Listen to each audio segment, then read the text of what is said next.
Okay. Hello students, here I am back with the lecture number 9th on Smart Read vocab.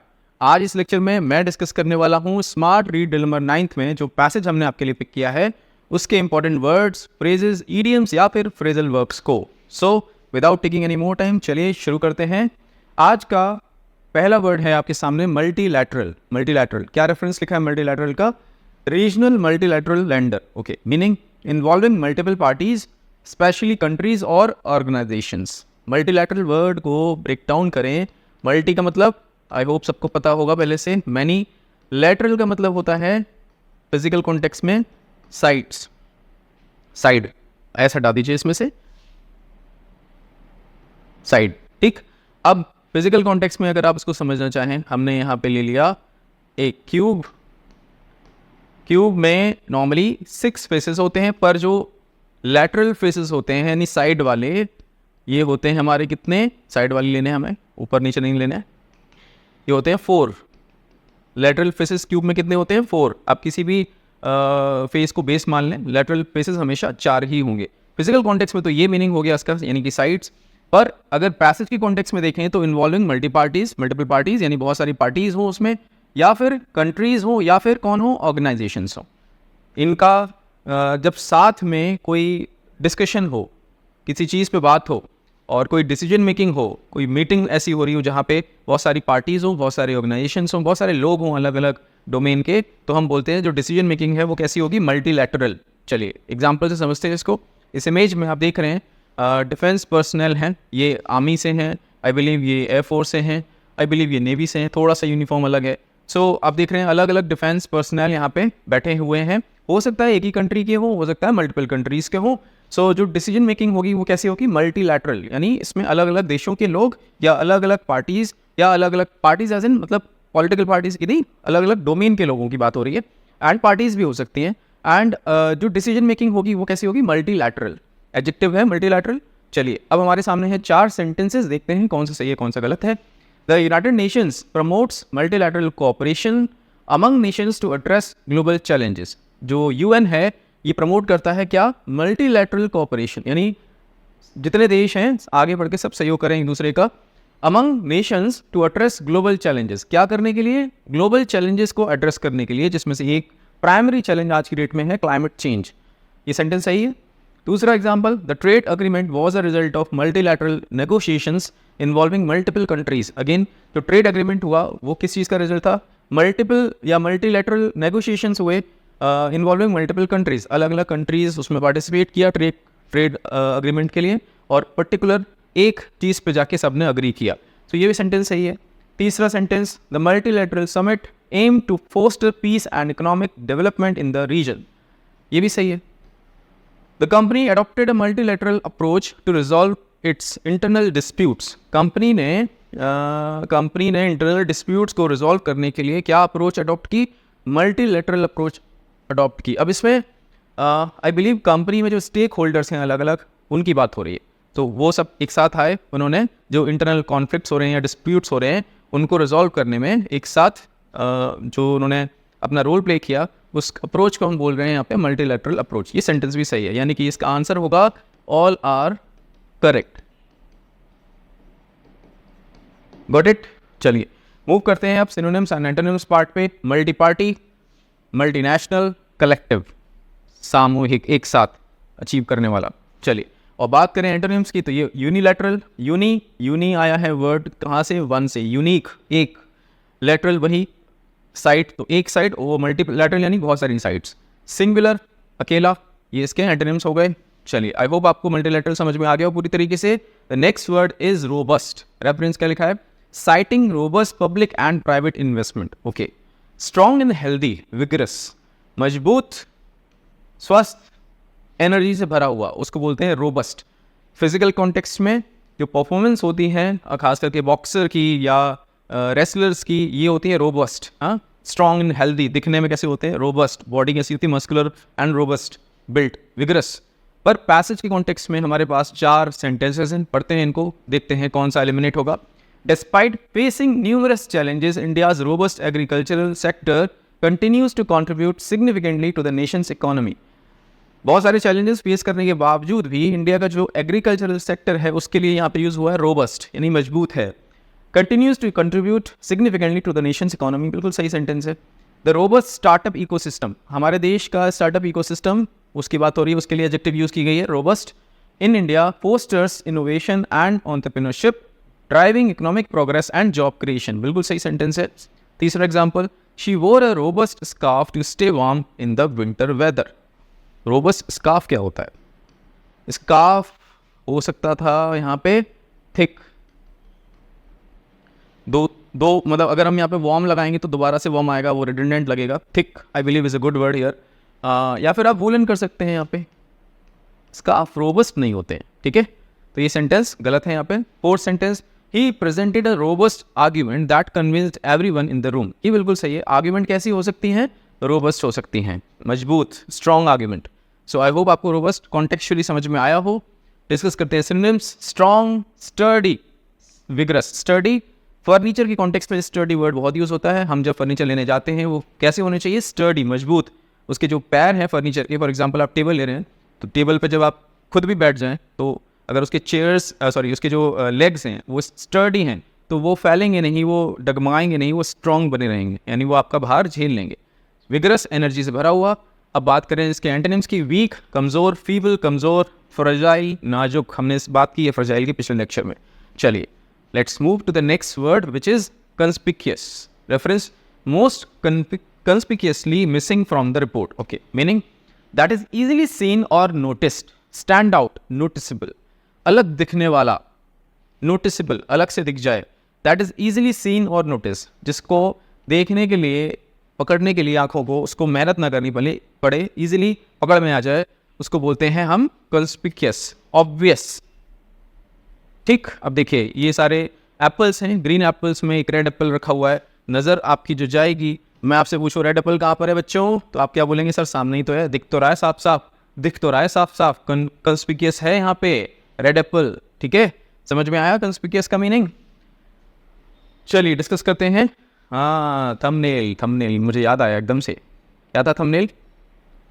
Yes, इश्क छुपता नहीं छुपाने से। इस चीज़ से मेरे को एक कॉन्टेक्स्ट याद आ गया, एक एक्सपीरियंस याद आ गया। जब मैं MBA में था तो हमारे बैच में बेसिकली हमारे फ्रेंड्स थे दोनों, बॉय एंड गर्ल। अब वो दोनों जब भी क्लास में आते, साथ में जाते। हमारा जो ग्रुप था उसमें हम 5-6 लोग एक साथ लंच कर रहे हैं, वो दोनों बैठ के अलग लंच कर रहे हैं। ठीक है, हमने फाइनली पूछा कि भाई तुम दोनों के बीच में कुछ चल रहा है क्या? फ्रेंडशिप से ज़्यादा कुछ चल रहा है क्या? नहीं, ऐसा तो कुछ भी नहीं है ना, हमेशा मना कर देते थे। पर जो उनकी हरकतें थी वो हमेशा से ऐसी होती थी कि लगता था कि ये कपल हैं। ठीक, आई होप आपको समझ में आ रहा हो। सो यहाँ पे क्या लिखा है? इश्क छुपता नहीं छुपाने से, मतलब ऐसे जब आप हरकतें करोगे और आप अज्यूम करोगे कि कोई पकड़ ना पाए, पर ये चीज़ें पकड़ में आ जाती हैं। हाँ, कॉन्स्पिक्यूअस होता है अगर आप इस तरीके से बिहेव करोगे, जहाँ पे एक ग्रुप है, बहुत सारे लोग हैं और आप अलग कोना ढूंढ रहे हो अपना। सो कंस्पिक्यूअस यानी क्लियरली विजिबल, ऑब्वियस है कि आप फ्रेंडशिप से ज़्यादा बढ़ चुके हो। सो ये था कंस्पिक्यूअस का एक और एग्जाम्पल। अभी हम आते हैं सेंटेंसेस पे।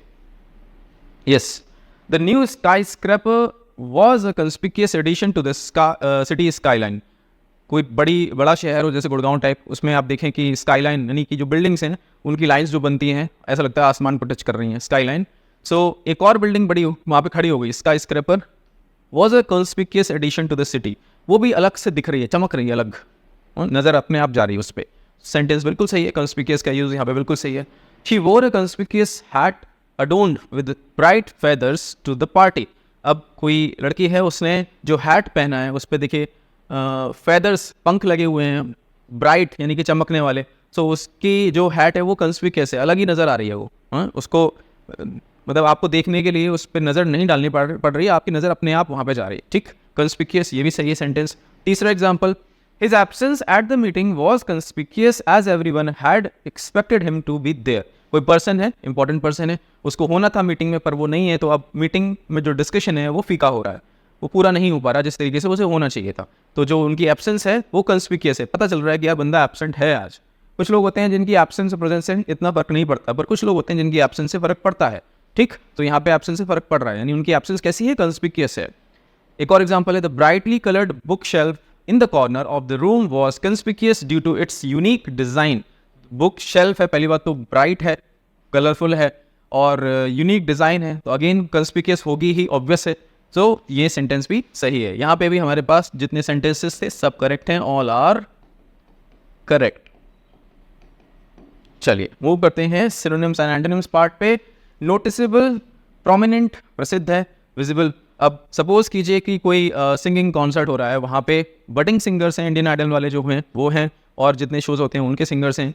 अब मान लीजिए उसमें उनकी भीड़ में अचानक से सोनू निगम आ जाएं या अरिजीत सिंह आ जाएं, तो कंस्पिक्यूअस होगी उनकी प्रेजेंस। आपको सोनू निगम और अरिजीत सिंह को पहचानने में टाइम नहीं लगेगा, वो अलग ही चमक रहे होंगे, अलग ही दिख रहे होंगे। सो प्रोमिनेंट, विजिबल। एंटोनिम्स की बात करें तो इनकॉन्स्पिक्यूअस, अननोटिसेबल, डिस्क्रीट, छुपा हुआ। ठीक, आई होप आपको समझ में आ गया हो। Next word is undermined.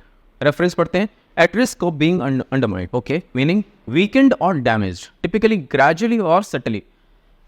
कोई चीज धीरे धीरे कमजोर हो जाए या डैमेज कर दी जाए या हो जाए, टिपिकली ग्रेजुअली या धीरे धीरे या फिर सटली सूक्ष्म रूप से, उसको हम बोलते हैं अंडरमाइंड। ठीक है, एग्जाम्पल्स से डिस्कस करेंगे, बेटर रहेगा। चलिए हमारे सामने देखिए क्या एग्जाम्पल्स हैं।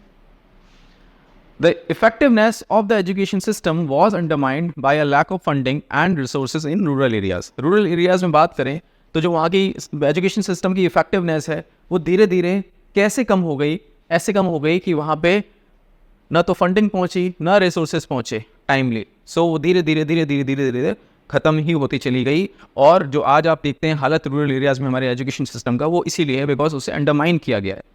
दूसरा एग्जाम्पल, सही है सेंटेंस बिल्कुल। दूसरा example, the strong foundation of the building was undermined causing it to stand even taller. अगर फाउंडेशन को अंडरमाइन किया गया तो वो और लंबी या और बड़ी कैसे हो सकती है, ये गलत है। ठीक। Third example, the electoral bond scam undermined public trust in the transparency and integrity of the political funding system in India. Yes, ये हुआ है। जो अभी रिसेंटली इलेक्टोरल बॉन्ड स्कैम सामने आया और केस सामने आया, उसमें आपने देखा कि कैसे पॉलिटिकल पार्टीज़ अपने लिए तो जितना चाहें उतना फंड्स आप ले रहे थे अलग अलग तरीके से, जहाँ पे कोई डिस्क्लोजर ही नहीं है कि किसने कितना दिया, किसको दिया। ठीक। और जब हम लोग जब अपने बैंक अकाउंट्स में कुछ भी ट्रांजैक्शन करते हैं और ज़रा भी इधर उधर कोई ट्रांजैक्शन हो जाए तो इनकम टैक्स ऑफिस से नोटिस आ जाता है कि ये इतना बड़ा अमाउंट का ट्रांजैक्शन क्यों हुआ है, बताइए। ठीक। सो यहाँ पे देखिए आप, इलेक्टोरल बॉन्ड स्कैम ने अंडरमाइन कर दिया पब्लिक ट्रस्ट को कि भाई इन लोगों का तो अलग ही चल रहा है, करोड़ों में, करोड़ों मतलब करोड़ों अरबों में। ठीक। सो ये भी सेंटेंस सही है। Fourth sentence, the constant criticism from his colleagues undermined his confidence making it difficult for him to perform well at work. बिल्कुल सही है। लगातार आप किसी एक व्यक्ति को बार बार आप क्रिटिसाइज ही करते रहेंगे तो उसका जो कॉन्फिडेंस है वो हिल जाएगा, अंडरमाइन हो जाएगा, वीक हो जाएगा वो पर्सन अंदर से, और वो फिर परफॉर्म कैसे कर पाएगा। ठीक। तो ये सेंटेंस भी सही था। चलिए डिस्कस करते हैं सिनोनिम्स। वीकेंड, कमज़ोर कर दिया गया या हो जाना। कॉम्प्रोमाइज्ड, जहाँ पे कॉम्प्रोमाइज़ हो जाए उसको बोलते हैं अंडरमाइंड हो जाना।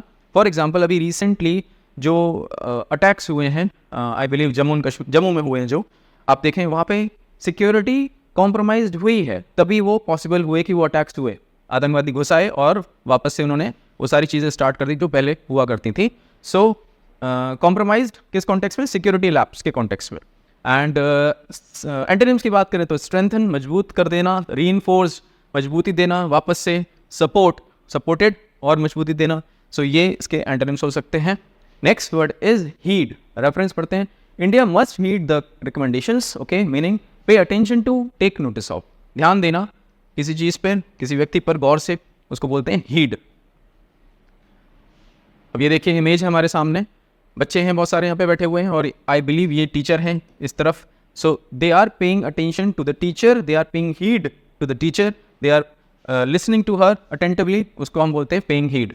अब देखिए यहाँ पे दो सेंटेंसेस हैं, pay heed to my instructions, heed the advice of the old man.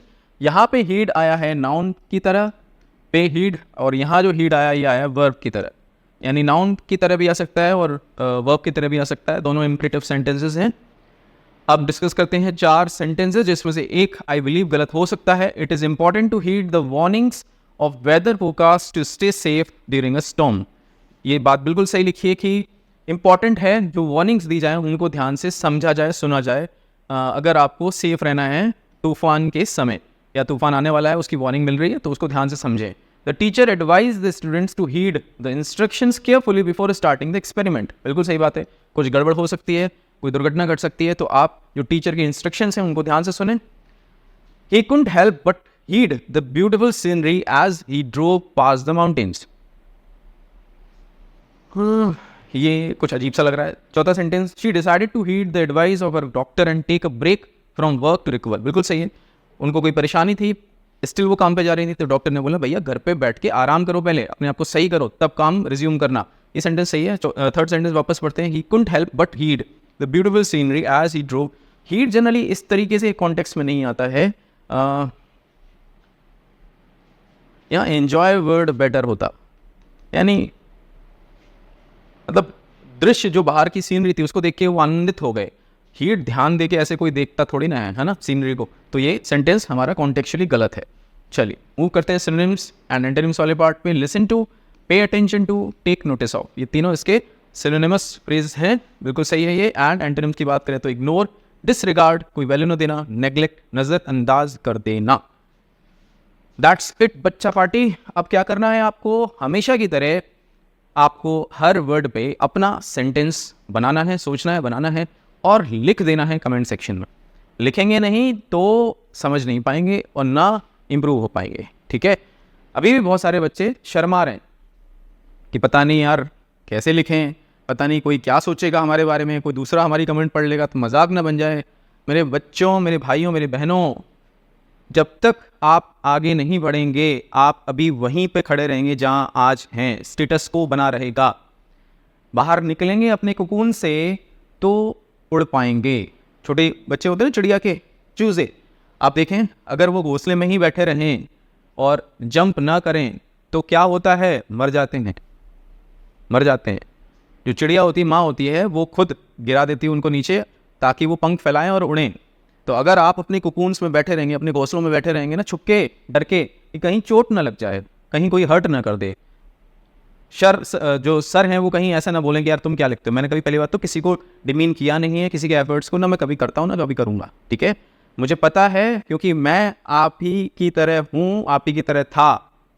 मैं उस एक्सपीरियंस को फेस कर चुका हूँ। मैंने पहले भी बताया, एक नहीं 15-20 बार, अलग अलग सर्कमस्टांसेस। कभी टाइम मिलेगा तो शेयर करूँगा सारी चीज़ें, पर प्लीज़ आइए बाहर और लिखिए, ठीक है। बहुत ज़रूरी एक्सरसाइज है क्योंकि जब तक आप खुद एफर्ट्स नहीं करेंगे आपको वर्ड्स क्लियर नहीं होंगे।